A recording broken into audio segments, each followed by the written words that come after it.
안녕하십니까, 이진우입니다. 어젯밤에 발표된 지난 1월의 미국의 소비자 물가지수가 예상치를 웃도는 수준으로 훨씬 더 많이 오른 것으로 나타났습니다. 이렇게 되면 미국의 중앙은행이 급격한 인플레에 대응하게 될 것이고, 그러다 보면 더 적극적으로 금리를 올리겠구나 하는 전망 때문에 미국의 10년물 국채 금리가 또 큰 폭으로 올라서 2%를 돌파했고요. 주가는 많이 내렸습니다. 최근에 국제 유가는 또 최감상 이미 $100에 근접해 있고, 또 투자 심리에 부담을 주는 악재들도 여전히 남아있기는 한데, 오늘 센터뷰 시간에는 시장에서 나오는 이런저런 뉴스들을 어떻게 해석할지, 앞으로 전망을 어떻게 해야 할지 좀 물어보겠습니다. 우리는 코로나 신규 확진자가 오늘 기준으로 이제 5만 명을 넘어서면서 한참 걱정이 시작되는 단계인데, 미국과 영국과 유럽에서는 대체적으로는 이제 코로나 팬데믹은 끝물이구나 하는 분위기로, 완화 분위기로 가고 있다고 하죠.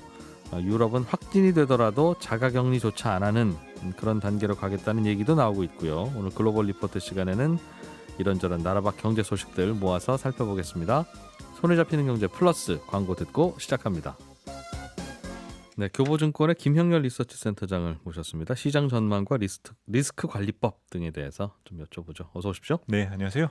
어제 미국의 물가가 예상보다 높은 숫자가 나오는 바람에, 네, 그렇습니다. 저도 그 발표되는 순간 시장을 좀 보고 있었는데 다들 오르는 쪽으로 베팅을 하려고 하다가 깜짝 놀라서 주식도 내던지고 막 선물도 매도하고 하는 모습을 보이더군요. 물가가 얼마나 올랐길래 이렇게 놀랐어요? 네, 사실 지난 12월 소비자 물가 지수가 7%를 기록했을 때만 해도 그렇게 우려했던 고물가가 이렇게 눈으로 확인이 되는구나 정도였습니다. 그리고 사실 그때만 해도 무덤덤하게 연말 분위기가 지나갔었거든요. 그런데 이제 1월부터 연준 의원들이 조금 그 테이퍼링의 조기 종료는 이미 기정사실이고 연내 금리 인상에 대한 횟수 이런 얘기들을 꺼내게 되었었던 이유가 결국 물가를 잡기 위해서 우리는 모든 수단을 쓰겠다는 거거든요.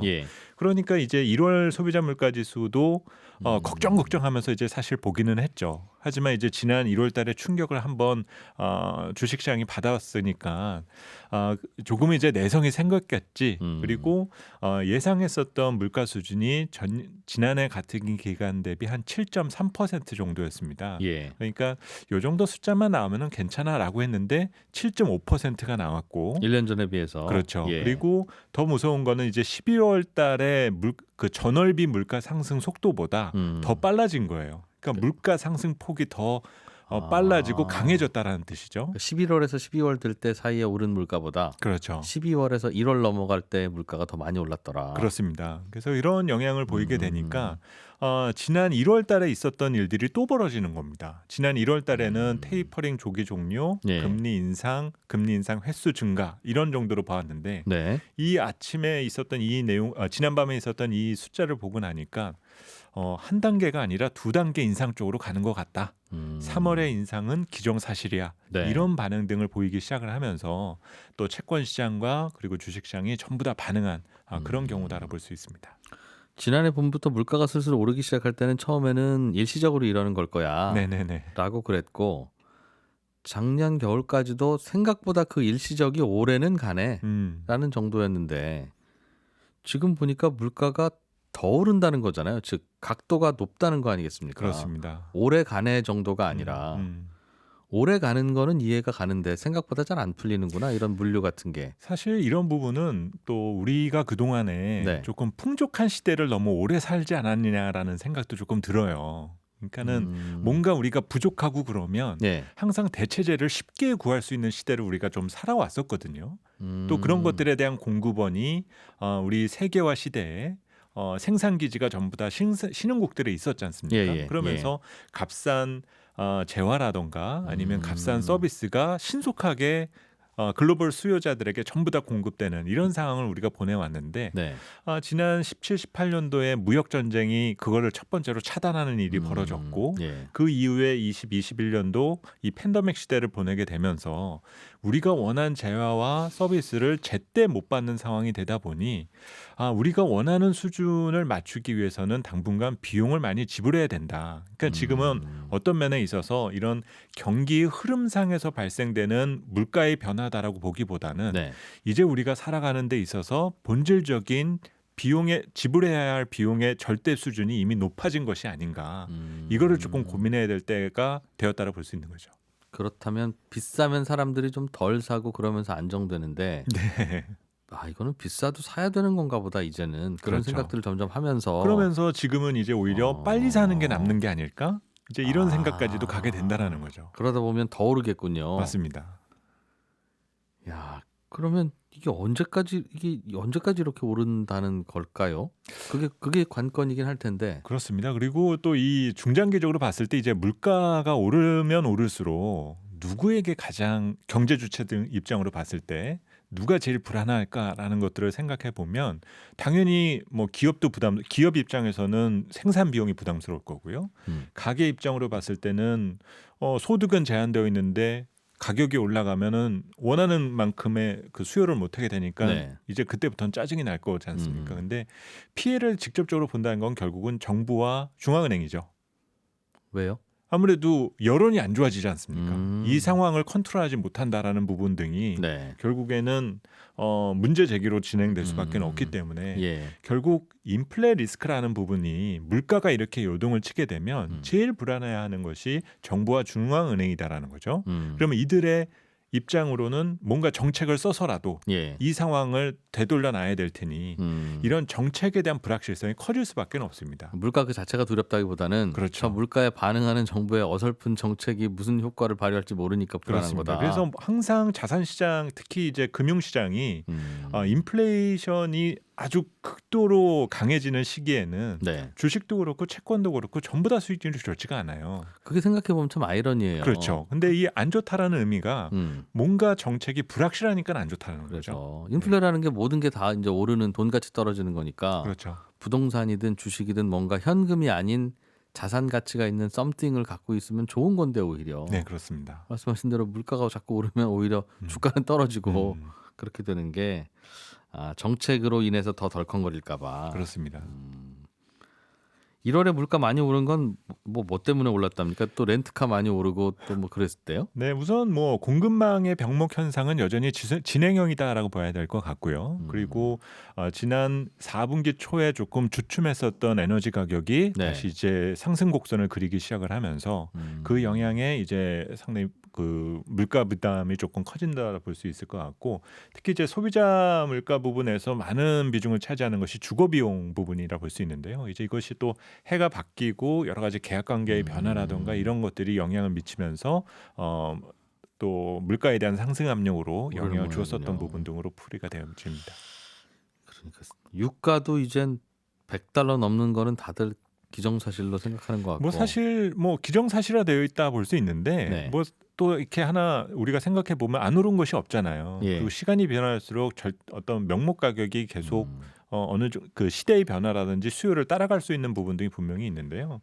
15년 전에 유가가 배럴당 140불 갔었던 적도 있습니다. 네. 그래서 뭐 그런 영향이 이제 지금 다시 온다라고 말할 수는 없을 텐데, 문제는 이런 고유가 상황이 미치게 되는 경제의 영향, 이런 것들도 생각해 볼 부분은 있겠죠. 우선 기업 입장에서는 부담이 커질 수밖에는 없을 거고, 네. 우리도 지난달 무역 적자가 기록되는 부분 등은 결국 유가 상승에서 비롯된 측면 등이 더 컸었거든요. 예. 근데 한편으로 우리가 성장 산업들을 우리가 많이 얘기해 왔고, 최근에 전기차의 이 내연기관차에 대한 침투율이 갈수록 빨라지고 있잖아요. 생각보다 전기차가 빨리 보급되고 있다는 말이죠. 그렇죠. 결국은 이런 상황이 오래 유지되면 될수록 새로운 성장 산업에 대한 어떤 대체 효과라던가 이런 여지 등이 더 촉진될 수 있는 여지 등이 생기게 될 겁니다. 그렇게 되면 또 지금 당장은 또 유가가 어디까지 갈까 정말 걱정스러운 측면 등은 있을 텐데, 과연 실수요자들이 그렇게 늘어날까?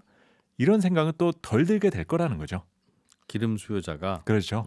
그래서 그런 여지 등을 우리가 또 감안해서 봐야 될 부분들도 크다. 그리고 지금 뭐 중앙은행이 금리를 올려서 물가를 잡겠다라고 얘기들을 하고는 있는데, 이거는 간접적인 수단이고요. 더 본질적으로 그 물가를 진정시키기 위해서는 공급을 늘려야 되는 거겠죠. 그리고 공급을 늘리기 위한 우리 산업의 기반 시설이 준비가 되어 있느냐 이것들을 보는 것들이 더 중요하기 때문에 조금 단기적으로 나오는 어떤 숫자만을 먹고 결론 내려서 볼 부분은 분명히 아닌 것 같다. 유가의 긴 방향성에 대해서도 그렇습니다. 그리고 이런 고유가가 지나고 난 이후에는 우리가 그토록 원하는 안정 범위 내에서의 물가 수준 이것이 언제쯤 올까라는 것도 우리가 생각해야 되는 거거든요.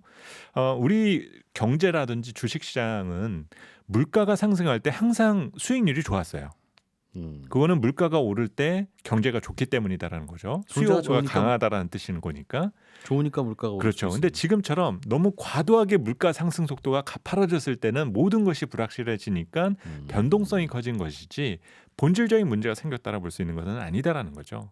그리고 빠르면 올 3분기나 4분기 정도 그리고 내년 상반기에는 물가가 이제 안정 범위로 들어갈 확률이 상당히 높습니다.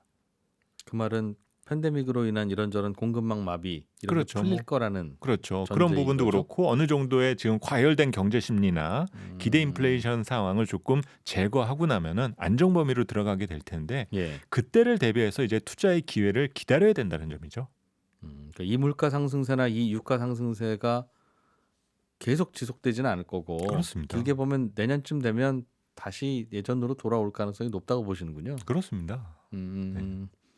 그렇다면 뭐를 좀 투자를 하면 뭐를 좀 투자를 해야 되는 겁니까? 우선은 이렇게 물가나 정책 불확실성이 커지게 되면 또 스타일로 봤을 때 우리가 경기가 좋으면 경기 민감주를 사라라는 표현을 하지 않습니까? 네. 근데 지금은 경기 방어주나 조금은 이런 방어적인 주식 등이 조금 오히려 낫다라고 표현들을 많이 하는데 조금 오해의 소지가 있는 부분이 지금 경기 방어주를 사면 그러면 침체를 대비하라는 얘기야? 이렇게 생각하실 수도 있어요. 네. 근데 경기 방어주라고 우리가 분류가 되는 산업 등을 보게 되면 뭐 유틸리티라던가 통신 서비스, 필수 소비재, 산업재 이런 것들이 이제 거기에 많이 해당되는데 이런 기업들은 대부분 기업의 산업의 성격이 대부분 과점적인 기업입니다. 그러니까 기업 간 경쟁이 그렇게 많이 발생되지는 않아요. 네. 기업 간 경쟁이 발생되지 않는다라는 거는 우리 영업 환경이 별로 안 좋으면 그냥 잠깐 쉴까? 이러면서 그냥 버티고 정책이 뭔가 바뀌면 그거에 따라서 우리가 방향을 끌어가겠어 이런 식으로 대응을 한다라는 거거든요. 그러면 불필요한 비용이 들지 않는 산업 등이 대부분 경기 방어주라는 겁니다. 그래서 이들이 대부분 이런 물가가 요동치는 시기에 상대적으로 수익률이 조금 좋은 편이에요. 심지어 전가도 될 거고. 그렇습니다. 그래서 최근에 보게 되면 뜬금없이 뭐 한전이 주가 수익률이 좋다라던가 또 KB금융이나 뭐 이런 그 여러 은행주들의 수익률이 좋은 이런 것들이 보이게 되는데 지난 2년 동안 성장만을 따라다녔었던 투자자분들이 보시면 적응이 잘 안 되실 거예요. 갑자기 한전이 수익률이 좋다더라. 은행주나 보험주가 수익률이 좋다더라. 야, 요즘 시대가 그런 산업으로 흘러가고 있지 않은데 왜 그런 쪽을 투자를 해야 돼? 이렇게 생각하실 수가 있는데 우리가 성장에 대한 스토리를 찾아가면서 기업의 가치를 배양시킬 수 있는 어떤 공격력에 비중을 두는 투자 판단을 해야 될 시기가 있다라면은 지금은 오히려 공격력보다는 방어력이 우수한 기업들이 비용을 덜 씀으로써 수익성을 유지할 수 있는 이런 기업들을 선호하는 구간도 분명히 있다라는 거죠. 그래서 지금과 같은 구간에는 이런 경기 방어적인 성격이 적어도 올 상반기 중에서는 시장에서는 주목받게 될 수 있는 여지가 크다라고 보고 있습니다. 사람들은 주식 투자하다가 주식이 안 좋으면 현금화하는 게 아니라 좀 다른 주식을 사는 모양이네요. 네, 뭐 그거는 이제 성향에 대한 차이라고 볼 수가 있죠. 일부는 주식을 안 갖고 있으면 불안해하시는 분들도 간혹 계시긴 하고요. 그런 분들이 이제 말씀하신 그런 업종으로 이동해서 현금화를 하시는 것도 나쁘지는 않지만 뭔가 이제 내가 그 시장에 어울리지 못한다라는 부분 그리고 이제 어떤 호흡하지 못한다라는 부분에 있어서 조금 그런 부분에서는 어려움을 느끼시는 분들도 계신 것 같습니다. 그러면 전반적으로는 일단은 물가 상승세가 어떤 이유에서든지 이어질 수 있으니 좀 조심은 해야 됩니다만 그게 아주 장기적으로 지속될 만한 요인이 아니라 역시 일시적인 요인 때문에 생기는 일이니까 그러려니 하고 좀 기다리면서 이 상황이 풀리면 어떻게 될 것인지에 대한 예상, 대응 이런 걸 좀 하자. 그렇습니다. 그리고 지금 금리라던가 뭐 정책 금리 인상 뭐 이런 좀 좋지 않은 의미로의 해석 것들만을 좀 주목하시는 경향들이 있는데요. 예. 근데 경제를 너무 자꾸 따로 보시니까 그런 느낌이 드는 것 같아요. 그러니까 올해 미국 경제가 성장률이 적어도 3% 중반일 테고 예. 내년도 2% 중반의 성장을 합니다. 이렇게 계속 성장을 이어나가고 있는 경제에 물가의 문제가 생겼다라는 거는 예. 금리도 정상화시켜 놔야 된다는 거거든요.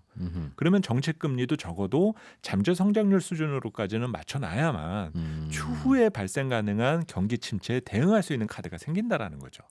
그러니까 너무 지금 금리를 올린다라는 것에 불편하게 느껴서는 안 된다라는 점을 말씀드리고 싶고요. 갈 길 가는 거다 그 금리도. 그렇습니다. 그리고 최근에 이제 뭐 미국 주식시장도 불안하고 우리는 더 분위기가 안 좋은 것처럼 보여지니까 네. 약세장이나 베어마켓 이런 정의에 대해서 되게 거부감 있게 받아들이시는 경우들 투자자분들이 좀 많으세요. 주가가 내린다는 게 말이 돼라는 생각. 그렇습니다. 그런데 그러면 또 이렇게 말씀을 드리고 싶습니다. 우리가 강세장이다라고 지금을 정의를 내리려면은 계속 그 강세장이 유지될 만한 근거를 자꾸 찾아야만 될 거예요. 네. 근데 사실 그런 근거는 지금 별로 보이고 있지는 않거든요. 그리고 지금 당장 약세장이라는 정의를 내리고는 있지만 이 약세장의 끝은 결국은 투자하기에 좋은 시기다라고 볼 수 있습니다. 그러면 제가 지금 가급적 빨리 약세장의 정의를 내리고 그 끝이 언제쯤일까라는 것들을 자꾸 찾는 노력을 해야만 또 한 번의 투자의 기회가 제공될 수가 있게 된다는 거죠. 그래서 그 시점은 상반기보다는 하반기 쪽에 조금 확률적으로 더 높다라는 점을 생각해 두신다라면 그 다음으로는 내가 계속 주식 투자해야 돼라고 하면 좀 방어적인 쪽으로 나는 뭐 그러면 상반기는 쉬자. 라고 생각을 하신다라면 현금성 자산이나 뭐 조금 더 안전한 투자 자산에 조금 머무는 이런 선택 등이 가능하다라고 볼 수가 있겠죠. 탈출하는데 아직 안 늦었습니다라는 말로 해석하는 분들도 있겠는데요. 지금 센터장의 말씀을. 그렇습니다. 그런 부분은 뭐 인플레를 보는 관점과 마찬가지입니다. 뭐 시장은 여전히 변동성이 큰 시장이다라고 볼 수가 있고 지난 1월 말 이후에 요 2월 첫째 주 지나면서 순간적으로 또 반짝하니까 사람들은 또 거기 역시 주가가 빠질 때 사야 돼. 이 생각만 또 갖고 계신 분들도 계시거든요. 물론 이제 그 전략이 틀린 것은 아닙니다만 조금 시장이 안정되는 변동 위험이라는 것도 위험의 일부가 될 수가 있다라는 거죠. 요즘 주가들을 보면 좀 조정을 받았더라도 코로나 이전 주가와 비교하면 매우 높은 주식들이 많아요. 네. 그런데 이제 센터장님은 이제 우리는 코로나도 곧 이제 안녕하고 보내주고 다시 코로나 이전으로 돌아가는 걸 준비하고 있습니다. 그리고 내년쯤 되면 과거로 돌아가 있을 겁니다. 라는 말씀은 경기를 보면 뭐 그렇다고 생각할 수 있겠는데 그럼 주가도 코로나 이전으로 돌아갑니다. 라고 하면 지금부터 반토막 나야 되거든요.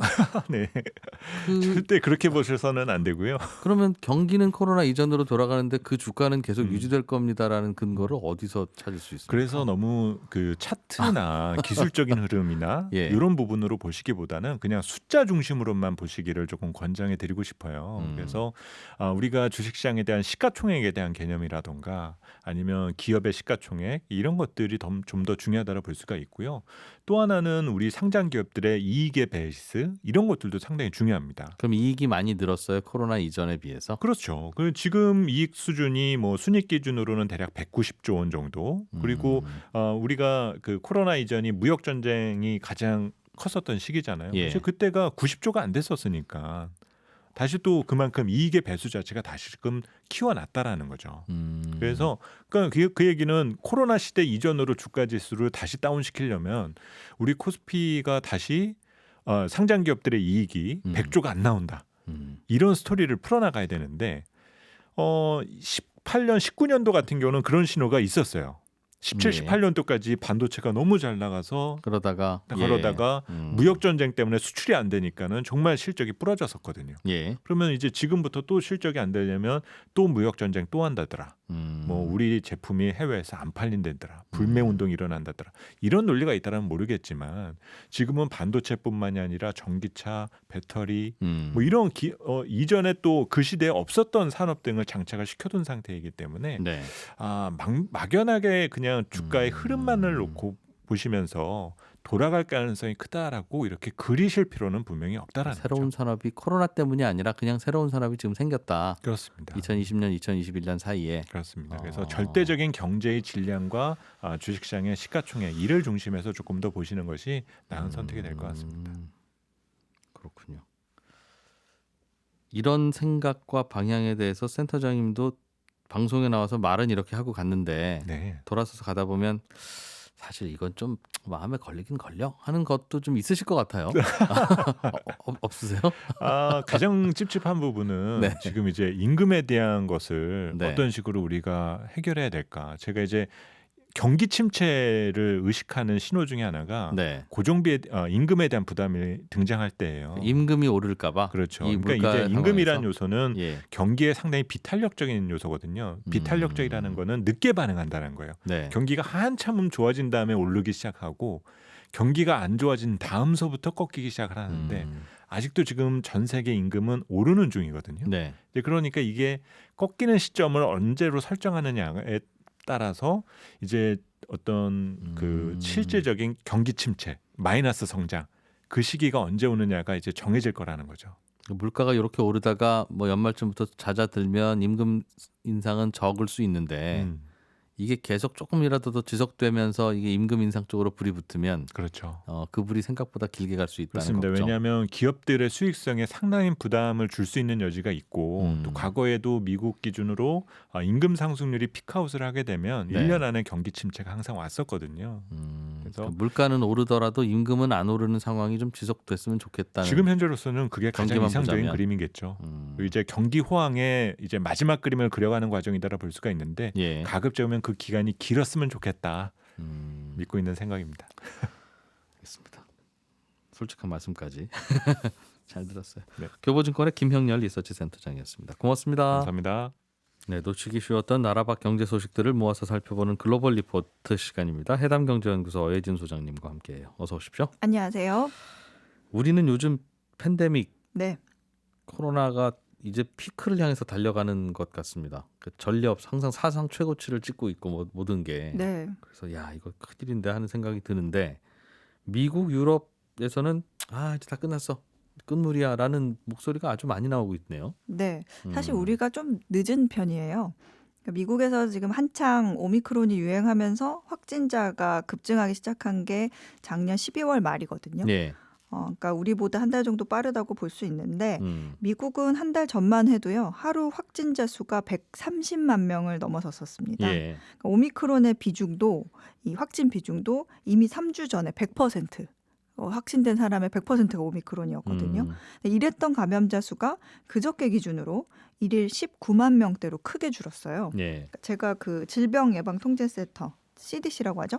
여기 어제 사이트 가서 직접 확인을 했는데 확진자 수가 조금 들쑥날쑥하기는 하지만 1월 말 이후에 지속적인 감소 추세입니다. 그러니까 정점 통과 이후 잦아드는 데까지 약 한 달 정도 걸린다. 이렇게 보이거든요. 우리도 미국을 한 달 반 정도 뒤따라가고 있는 거라면 네. 우리도 정점은 그럼 한 달쯤. 네, 지금 뭐 국내에서 나오는 보고서들 보면 한 달 뒤쯤에는 한 13만 명까지 갈 수도 있다라는 얘기가 나오고는 있죠. 그리고 나서 다시 잦아드는 데까지는 또 한 달 네, 정도. 그런 패턴을 전 세계적으로도 좀 따라가니까. 앞서온 국가들이 보이고 있다 이런 근건데 예. 어쨌든 미국 같은 경우에는 입원자 수도 줄고 있고 그래서 미국은 오미크론 변이가 정점을 지나서 완화 기조로 가고 있다 이렇게 보고 방역 지침 변경을 검토하는 중이에요. 근데 사실 바이든 행정부 자체에서는 뭐 약간 마스크 착용 같은 안전 조치 완화가 좀 여전히 신중한 태도이긴 한데 예. 주정부에서는 이제 자체적으로 뭐 실내 마스크 의무화를 했다가 폐지한 주가 뭐 최근에 뉴욕 비롯해서 9개 주에 이르고 있습니다. 예. 뭐 그리고 이런 가운데 미국이 2월 말부터는 5세 미만 어린이들에게도 코로나 백신 접종 실시할 계획이거든요. 이게 화이자를 사용하는 방안을 검토하고 있다고 하더라고요. 다 끝났는데 뭐 접종을 하죠? 그러게요. 그래서 뭐 2차, 3차는 필요 없어 보인다라고는 하는데 네. 그래도 거기는 지금 뭐 5세 이상은 다 맞았기 때문에 지금 이제 어린이들 백신을 한참 개발하다가 성공했나 봅니다. 뒤늦게. 네. 이게 근데 정부는 어느 나라 정부든 지금은 뭔가 좀 경제를 살리는 게 자꾸 급하니까 네. 가능하면 빨리 문을 열고 위드 코로나 하고 싶을 텐데 방역 전문가들은 아서라 그동안 하지 말아라 저러다 큰일 난다 계속 막았잖아요. 네. 그 분위기는 여전합니까? 아니에요. 그 어제 바이든 대통령의 그 최고 의료 고문이자 그 미국 국립 알레르기 전염병 연구소장인 우리 많이 들어봤을 거예요. 앤서니 파우치 박사가 그 목소리 좀 쉬신 믿음직한 박사님. 네, 그 박사가 그 파이낸셜 타임즈에 인터뷰한 내용이 보도가 됐거든요. 네, 결론부터 얘기하면 미국 코로나는 정점을 벗어나고 있다. 이거고요. 그러니까 이 사람이 원래 이렇게 낙관적인 얘기를 하는 사람은 아니거든요. 항상 마지막에 시비 걸었던 분이죠. 네, 그러니까 이런 말을 하면서 이제 말을 하니까 이제 미국을 넘어서 다른 나라, 뭐 개발도상국 보건 당국자들까지도 좀 긍정적인 기대를 갖게 한다. 이런 평가가 기사에 실렸습니다. 파우치 박사가 그 코로나 바이러스는 뭐 우리가 흔히 뭐 엔데믹 풍토병으로 갈 거다라는 표현 너무 많이 쓰니까 이런 얘기는 사실 언급은 안 했는데 뭐라고 얘기했냐면 정부가 더 이상 감염 수준에 신경 쓰지 않아도 되는 균형, 이퀄리브리엄, 이 균형 상태에 도달할 가능성이 있다. 이렇게 언급을 했고요. 방역 규제도 중앙정부가 아닌 주정부 차원에서 결정하게 될 것이고 감염이 됐을 때도 어떻게 할지에 대한 결정을 국민 스스로가 판단하는 사람들이 점점 많아질 거다 이렇게 덧붙였습니다. 그리고 뭐 별도로는 지금 그 파우치 박사 연구소에서 다음 팬데믹, 다음 바이러스에 대한 연구를 계획하고 있다고 해요. 그러니까 심각한 질병을 일으킬 수 있는 바이러스들 지금 모니터링 한참 하고 있다 이렇게까지 밝혔습니다. 이 말은 코로나 끝났습니다가 아니라 코로나는 끝나지 않을 거다라는 게 이미 전문가들의 어찌 보면 입장이죠. 우리는 코로나를 막는데 결국 실패해서 이미 다 뚫렸습니다. 이젠. 그러니 이젠 알아서들 하실 상황이 된 것 같고 정부도 뭐 응급실이나 잘 지키면 되는데 또 많은 분들이 이미 걸려서 생각보다 갑자기 환자들이 쏟아지는 이런 상황은 안 나타날 것 같습니다라는 뜻으로 해석도 되네요. 네. 뭐 어쨌든 사실은 그게 중요한 거니까 응급실 못 찾아서 돌아가시는 분이 생기면 안 되는 거라서. 유럽도 그런 분위기인가요? 네, 유럽은 조금 상황이 달라요. 그 미국은 확진자 수가 정점을 지났다고 보는 근거가 있었는데 유럽은 여전히 확진자 수가 좀 많은 곳도 있어요. 덴마크 인구가 한 600만 명 정도 되거든요. 그런데 우리랑 비슷한 수준인 하루 4만에서 5만 건의 신규 감염을 기록 중이에요. 그런데 지난 1일부터 EU 국가 최초로 마스크 착용과 코로나 백신 패스를 포함한 모든 제한을 없앴습니다. 그나마 근거를 댄다면 이 확진자들이 심각하지 않은 증상을 보이고 있는데 이 높은 예방 접종률이 오미크론 변종에 대처하기 충분할 거다 이렇게 생각하고 있고요. 스웨덴과 체코도 기록적인 수준의 감염자를 기록하고 있지만 규제 완화할 계획이 있고 프랑스는 일일 확진자 수가 줄어들면 몇 가지 규제 완화할 거다라고 하긴 했는데 이미 뭐 2월부터 방역 규제 단계적으로 좀 폐지하고 있습니다. 독일도 신규 확진자가 그 정점을 찍은 후 2월 말쯤 규제 완화할 거다 이런 계획 갖고 있고요. 영국 같은 경우에는 조금 더 나갔어요. 이틀 전에 확진자 수가 6만 명을 넘은 숫자였거든요. 그러니까 인구가 한 7천만 명 정도 돼요. 근데 이미 지난달에 실내 마스크 착용, 백신 패스 이런 거 방역 규제 대부분 해제했거든요. 근데 이제는 한술 더 떠서 이제 최근 이런 감소세가 유지가 되면 이라는 전제는 깔긴 했어요. 그런데 확진자의 자가격리 의무도 폐지할 수 있다 이렇게 언급을 했습니다. 숫자를 보면 미국이 한 달 전만 해도 하루 확진자가 130만 명이었다고 하셨잖아요. 미국 인구 감안하면 거의 한 0.5% 전 인구의 100명 중에 200명 중에 하나 정도가 하루 확진자가 되는 그런 수준까지 올라갔다가 내려오는 건데 미국은. 그런 기준을 따라간다고 가정하면 인구 500만인 덴마크는 하루에 한 4, 5만 정도 하는 거라면 여기는 이미 피크 친 것 같고 한 1% 정도 되는 인구의 그 정도 되는 거니까요. 영국은 아직 좀 먼 것 같은데 좀 먼저 그 안심하는 케이스도 있고. 이게 보리스 존슨의 당초 계획보다도 한 달 정도 빠른 조치래요. 조금 자꾸 앞서가는 것 같아요. 아무튼 중증 환자들은 별로 없으니 좀 안심할 만하다 그런 말인가 봅니다. 네, 그리고 이제 뭐 백신이나 뭐 직접 감염으로 겪으면서 이제 면역력이 어느 정도 생성됐다 이런 부분도 감안이 됐고요. 예. 결정적으로는 이렇게 유럽 국가들이 뭐 이런 상황에도 불구하고 또 규제를 완화 조치하는 거는 보건 체계에 미치는 영향이 이 과거에 대처해야 했던 상황보다 더 나아졌기 때문에 예. 좀 자신감을 갖는 것으로 풀이가 됩니다. 그러니까 중증 환자 수나 입원율이 낮다면 사회적 경제적으로 영향을 미치는 그런 규제를 완화하는 게 맞다 이런 그렇습니다. 판단을 한 거죠. 전쟁이 벌어지더라도 물총으로 싸우는 거라면 예, 전쟁 하든지 말든지 그런 분위기. 네. 알겠어요. 터키에서는 요즘 금모으기 운동이 시작됐습니까? 이게 예전에 우리가 외환위기 때 했던 거랑 바로 그거 같은데요. 네, 맞습니다. 지금 이게요. 현재 그 달러 대비 터키 리라화 가치가 1년 전에 비해서 44% 거의 반토막이 나 있어요. 예. 근데 이제 금모으기 운동이 이 바닥까지 떨어진 리라화의 가치를 다시 좀 끌어올리고 물가 상승에 대응을 하겠다 이런 정부의 계획으로 시작된 일인데 예. 터키 정부가 뭐라고 했냐면 터키 국민들의 집에 보관하고 있는 여러분의 매트리스 밑에 숨겨놓은 금이 예. 약 2,500억 달러, 그러니까 한화로 하면 한 300조 원이 되거든요. 예. 이 금의 한 10% 정도가 리라화로 전환되기를 희망합니다. 이렇게 밝힌 바가 있습니다. 예. 근데 좀 다른 점이 있다면 우리는 금 모으기 운동 때 좀 기부를 한 건데 여기는 터키는 금을 은행에 맡겨라. 네. 이자를 쳐주겠다. 이런 의미예요.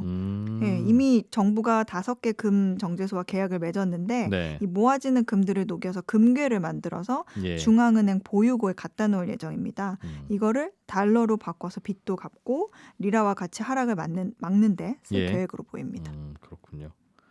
터키도 집집마다 금이 많은 모양입니다. 거기도 우리가 집집마다 금이 있었던 게 우리가 돌반지, 네. 뭐 결혼할 때는 뭐 금반지 뭐 주고받는 풍습 이런 게 좀 남아 있어서 그랬던 건데 터키도 비슷한가 봐요. 비슷해요. 이 터키인들도 결혼식이나 출산을 축하할 때 어떤 전통적으로 금을 선물하는 문화가 있어요. 예. 그리고 터키인들에게 금이 인기가 좋은 이유가 있거든요. 사실 터키인들이 이런 상황이 되니까 리라화를 믿지 않아요. 너무 가치가 떨어지니까. 예. 그 기사를 보면 상점 직원들이 하루가 멀다 하고 가격표를 이제 올려서 교체하는 일이 굉장히 빈번할 정도로 터키는 예, 예. 인플레이션이 굉장히 심각합니다. 근데 화폐 가치는 계속해서 떨어지고 있으니까 자기 수중에 가지고 있는 터키 돈이 하루에 종이장이 될 수도 있잖아요. 예, 예. 그래서 은행에 저축을 할 때도 리라화가 아닌 달러로 바꿔서 저축을 해요. 그러니까 저축률로 봤을 때 전체 한 60% 이상이 달러예요. 어허. 네. 예. 아니면은 이 금 같은 귀금속을 이제 자기가 보관하는 거죠. 그래서 이제 치솟는 인플레이션과 뭐 지속적으로 떨어지는 기준금리 속에서 자신들의 이제 부를 지키는 방법이 금이다. 뭐 이렇게 생각을 하고 있습니다. 그렇군요. 네, 근데 지금 금모으기가 잘 되고 있어요. 성과가 괜찮아요. 예, 그 당초 목표가 2,500억 달러에 10%였는데 네, 예. 그 250억 달러인데 지금 230억 달러까지 모였다고 합니다. 모였다고? 예.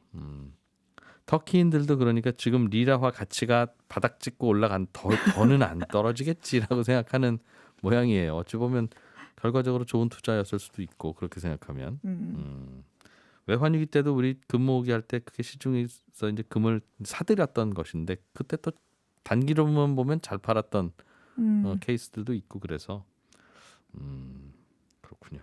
터키는 리라화가 그게 저 금리를 올려야 될 때 오히려 낮추고 그러는 바람에 네. 대통령이 중앙은행장 자꾸 해임하고 맞습니다. 그러는 바람에 계속 또 특별하게 올랐죠. 여기 대통령이 리라화 환율이 예. 네, 우리가 흔히 알고 있는 그 경제 원리를 반대로 가는 나라거든요. 예. 그래서 이제 국민들은 대통령이 나라 경제와 금융을 엉망으로 만들어놨다 이렇게 생각을 하고 있어요. 그 이름 들어보셨을 수도 있는데 에르도안 대통령이라고 네. 이 사람은 인플레가 높으면 높을수록 저금리로 가야 된다고 주장하는 사람이에요. 그러니까 저금리로 기업들이 대출을 많이 받아서 상품을 많이 만들고 그 상품이 이제 시장에 공급이 늘어나면 인플레가 줄어든다. 오히려 네, 이런 생각을 가지고 있어요. 그게 그렇게 들으면 또 그럴듯해요. 그럴듯한데 네. 우리가 보통 알고 있는 경제 공식은 통화 가치가 떨어지면 금리를 올리는 거잖아요. 근데 에르도안 대통령 반대로 가고 있어요. 그래서 수요를 먼저 잡아야 되는 건지 네. 공급을 좀 늘려야 되는 건지에 대한 생각이 좀 달라서 그런데 네. 저도 얘기 가만히 듣다 보면 집값 잡는 방법도 이렇게도 해보고 저렇게도 해보고 다르자 하잖아요. 둘 중에 하나는 틀린 건데 네. 아 그렇구나라는 생각도 좀 들고 그렇더군요. 어쨌든 터키도 그래서 뭔가 좀 이제 반등하는 분위기인지. 그렇진 않아요. 그 터키의 지난 1월 예. 물가 상승률이요. 48.7%예요. 이게 아까 전에 이제 김영렬 센터장님 오셔서 물가 상승률 얘기하고 가셨는데 네.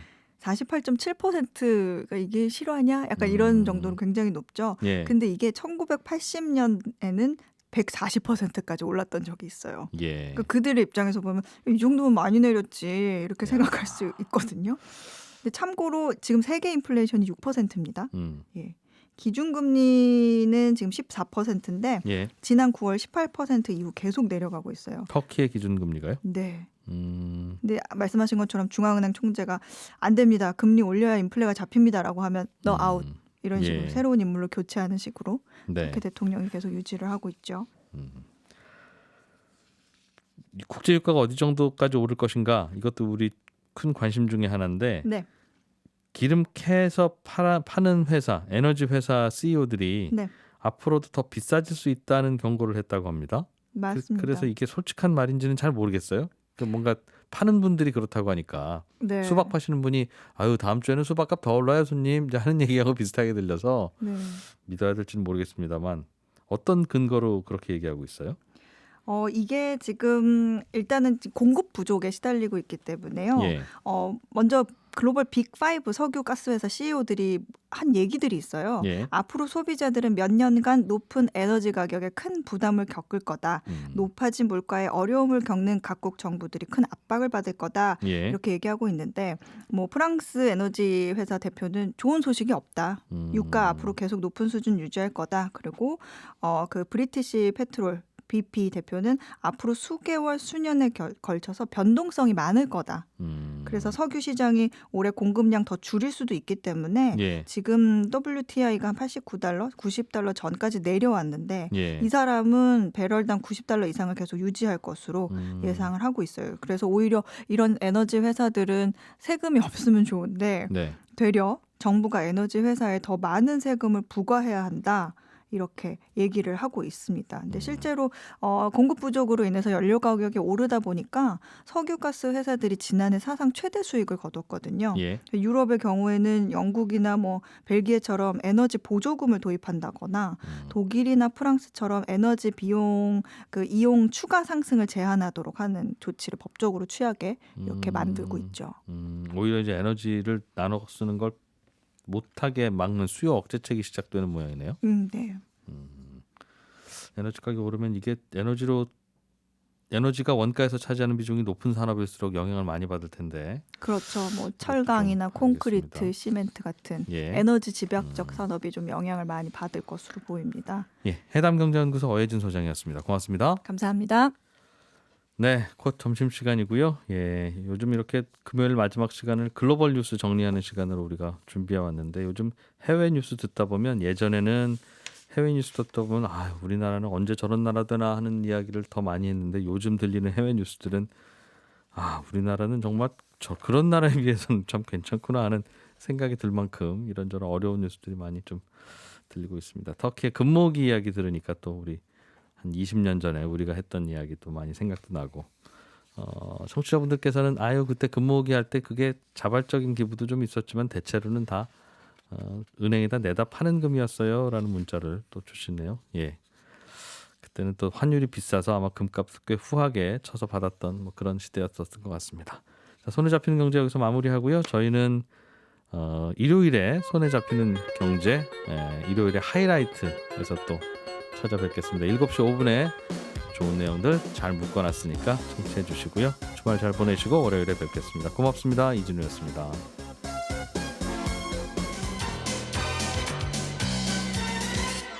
더 깊고 더 재미있는 경제 이야기 이진우의 손에 잡히는 경제 플러스